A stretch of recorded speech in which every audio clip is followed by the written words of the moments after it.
Doc, and I never gave it back to him. So I never gave it back to him, man. So I read your book, and I mean, just I'm one of those nerd type. I love the biographies. I love to think, how's the wealthy think, and I was so blessed by your book.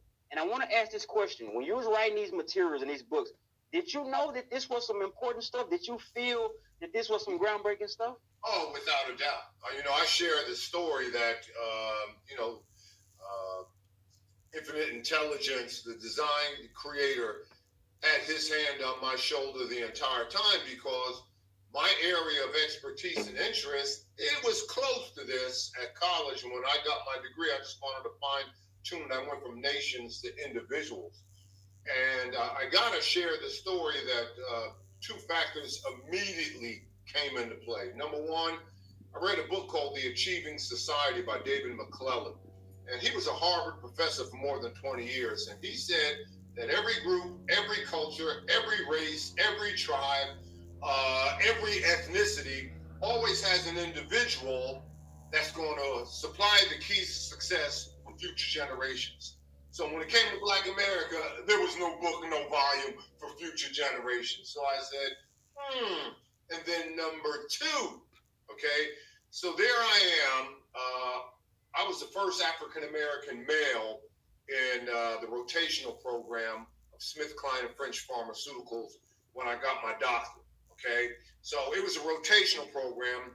The first couple of years, they had me in manufacturing. Then they said, "Okay, Dennis, we're going to send you out in the field. The goal is to be a district sales manager, get you some marketing and sales, and this, that, and everything." So there I am in a doctor's office, pulling up an old copy of Time magazine that profiled Martin Luther King in the Montgomery bus boycott. And not only did they profile Dr. King, they said at the time he led the 1955 bus boycott, there were only 5 Black millionaires in the United States, and gave and supplied the names. That's all I needed, my brother. Back then, of course, there was no internet, no Google. When you wanted to find out who these 5 individuals were, you had to go to one of the better university libraries. And that's exactly what I did. So you had a gap in the literature. Here's a guy saying every group, every culture, every race, and somebody say, young man, young woman, here's the book, here's the keys to success. All right, so where's Black America? Now you have, all right, you want to do this? Here are the 5 individuals. So what I did, I asked them all for interviews. And I got interviews of everyone. And here's the key. 4 out of the 5 were still living. Can you believe that? Woo! Profiled in 55. Okay, 1955. Here we are talking 1981. 31. Yeah, 55 to 1981. And come on, man. That's all I'm saying. Wow, man. So John Johnson of Ebony Magazine, he was still with us. I interviewed him twice. Went up to Chicago, blah, blah, blah. Went over to Alabama, A.G. Gaston. A.G. Gaston is savings and loan insurance.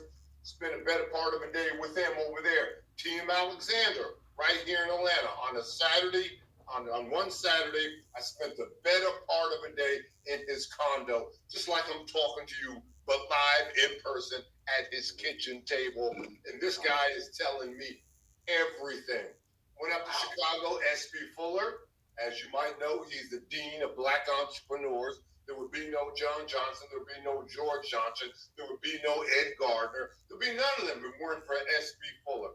Well, the only one who wasn't with us was Charles Clinton Spaulding in Raleigh-Durham, North Carolina Mutual Insurance Company. So he had made his transition, but I interviewed family members. I interviewed business partners. I interviewed employees, trying to wrap my mind around his thinking, his mindset, and the like. So when I got that, I was well on my way. I pulled out a sheet of legal paper, wrote down 50 names, interviewed them. Wrote down more names, interviewed them. Wrote down even more names. So I basically got to the point where both my wife and my future editor of the book, okay, enough is enough, you proved your point. And the rest of it. But out of all the interviews I had enough interviews for 9 3 books and never told the same story twice. I was on a recent podcast and I said,